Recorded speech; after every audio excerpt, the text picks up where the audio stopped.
बिस्मिल्लाहिर्रहमानिर्रहीम। अस्सलाम वालेकुम। कैसे हैं आप सब? उम्मीद करती हूँ कि अल्लाह के फ़ज़ल से बिल्कुल ठीक ठाक होंगे। तो सूरह बकरा ही में ये एक और वाक़या आपकी खिदमत में लेके हाज़िर हूँ।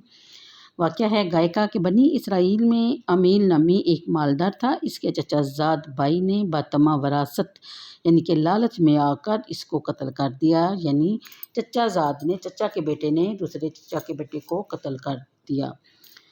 दूसरी बस्ती के दरवाज़े पर डाल आया कि इसका इल्ज़ाम जो है वो दूसरे पर लगे, मेरे बारे में किसी को ख़बर ना हो। और यूँ वो हज़रत मूसा अलैहिस्सलाम की खिदमत में हाज़िर हुआ और उनको बोला कि मुझे इंसाफ़ चाहिए, मेरे चचा के बेटे का कत्ल हो गया है और उसका कातिल जो है वो दूसरी बस्ती में मौजूद है। जबकि दूसरी बस्ती वालों ने कस्में उठाकर अपने ऊपर से कहा कि हमें इसके बारे में खबर नहीं, अपने ऊपर से ये इल्ज़ाम हटाना चाहा लेकिन बेसूद।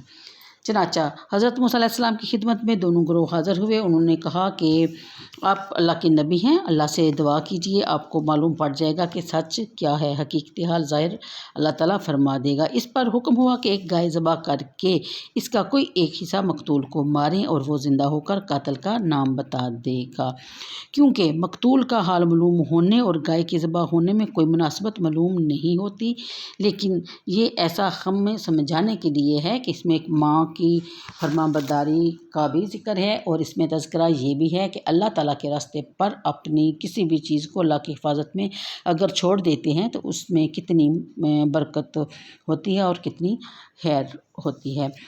तो बताया जा रहा है कि उन्होंने सवाल किया नबी यानी हज़रत मूसा अलैहिस्सलाम से कि जिस गाय को ज़बह करने का आपके अल्लाह ने आपको हुक्म दिया है वो गाय किस तरह की होगी, कैसी होगी। इसमें यह भी बताया जा रहा है कि अगर वो इतने सवाल जवाब ना करते तो जो भी गाय मिल जाती उसको वो ज़बह करके ले आते, उसका गोश्त का टुकड़ा कातिल को मारते और वो कातिल अल्लाह के फजल से ज़िंदा हो जाता। लेकिन उन्होंने बहुत से सवाल जवाब किए, इसलिए उनको गाय की निशानियाँ बता दी गई।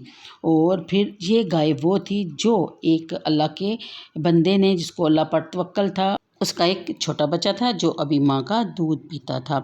इनके पास सिवाय एक गाय के बच्चे के कुछ और ना रहा था। उन्होंने इसकी गर्दन पर मोहर लगाकर अल्लाह के नाम पर छोड़ दिया और बारगाह हक में अर्ज़ किया कि या रब, मैं इस बछिया को इस फ़र्जंद के लिए तेरे पास वदियत रखता हूँ, यानी अमानत रखता हूँ। जब ये फ़र्जंद बड़ा हो, ये इसके काम आए। इसका तो इंतकाल हो गया, यानी बाप का इंतकाल हो गया और जो वो बछिया थी जंगल में बहिफ़्ज़ ही परवरिश पाती रही। ये लड़का बड़ा हुआ और बफ़ज़ल सालिह मुत्तकी और परहेज़गार हुआ, माँ का फरमाबरदार हुआ। एक रोज़ इसकी वालिदा ने कहा कि ए नूरे नज़र, तेरे बाप ने तेरे लिए फ़लाँ जंगल में खुदा के नाम पर एक बछिया छोड़ रखी है। अब जवान हो गया है, तू वो भी जवान होगी, तू इस जंगल में जा और अल्लाह से दुआ कर के वो तुझे अता फ़रमाए। और लड़के ने गाय को जंगल में देखा और वालिदा की बताई हुई अलामतें इसमें पा ली और इसको अल्लाह की कसम देकर बुलाया और वो हाज़िर भी होगी। नौजवान इसको अपनी वालिदा की खिदमत में लेकर हाज़िर हुआ और वालिदा ने बाज़ार में ले जाकर 3 दिनार पर फ़रोख्त करने का हुक्म दिया और ये शर्त की कि सौदा होने पर इसकी इजाज़त एक बार फिर ले ली जाए। चनाचा वो लड़का गाँव में बाज़ार में चला गया और उसकी कीमत जो है, उस वक़्त गाय की कीमत 3 दिनार थी, इसलिए उसकी माँ ने 3 दिनार ही बताई। और जब इस गाय को बाज़ार में लाया तो एक फ़रिश्ता ख़रीदार की सूरत में आया और इसने गाय की कीमत 6 दिनार लगा दी, मगर इस शर्त से कि जब वो अपनी वालिदा से इजाज़त ना ले। लेकिन लड़के ने मंजूर ना किया। उसने कहा कि मेरी माँ ने मुझे कहा था कि मैं उससे इजाज़त ले लूँ, चनाचा मैं अपनी माँ से एक बार फिर इजाज़त ले लूँ। वो अपनी माँ के पास दोबारा आया और सारा वाक़या माँ को सुनाया। माँ ने कहा कि चलो ठीक है, दे दो 6 दिनार में, लेकिन एक बार फिर मुझसे पूछ लेना। जब वो दोबारा बाज़ार में गया और फिर वही फ़रिश्ता ख़रीदार की सूरत में नमूदार हुआ और अब उसने उस गाय की कीमत 12 दिनार बता दी। और फिर उसकी माँ की शर्त यही थी कि मुझसे दोबारा पूछा जाए और फिर वो दोबारा अपनी माँ से पूछने के लिए आया। माँ समझदार थी और अल्लाह की रज़ा भी यही थी। माँ समझ गई कि ये हमारा इम्तहान या हमारी आजमाइश हो रही है।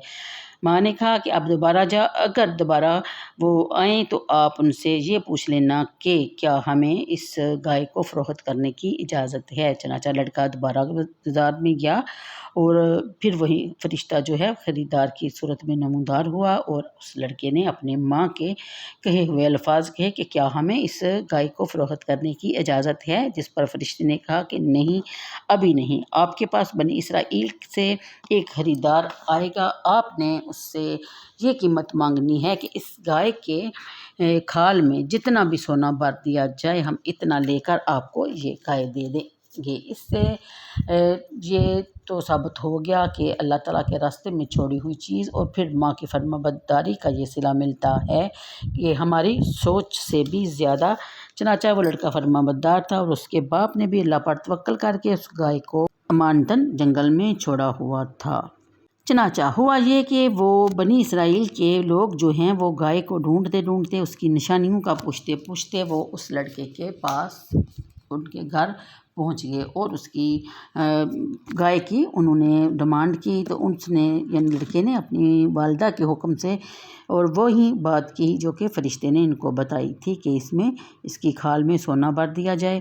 چنانچہ بنی اسرائیل کے لوگ اس بات پر راضی ہو گئے اور وہ گائے کو گھر اپنے لے آئے اور اس کو ذبح کیا، اور ایک اس کا عضو اس مردہ شخص کو دے مارا، اور وہ اٹھ گیا اور اس کے منہ سے خون کا فوارہ جاری ہوا، اور اس نے سیدھا اس آدمی کا نام بتا دیا کہ اس آدمی نے یعنی اس کے چچا کے بیٹے نے ہی اس کو قتل کیا تھا، اور قتل کیوں کیا تھا؟ اس لیے کہ اس کی دولت پر، اس کی جائیداد پر اس کی نظر تھی، وہ ساری دولت جائیداد خود ہڑپ کرنا چاہتا تھا۔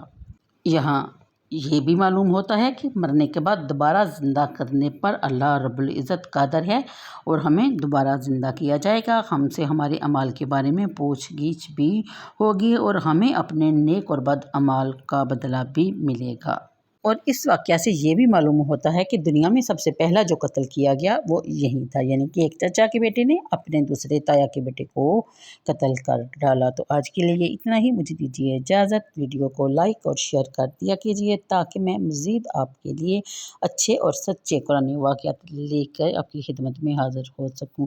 اللہ حافظ۔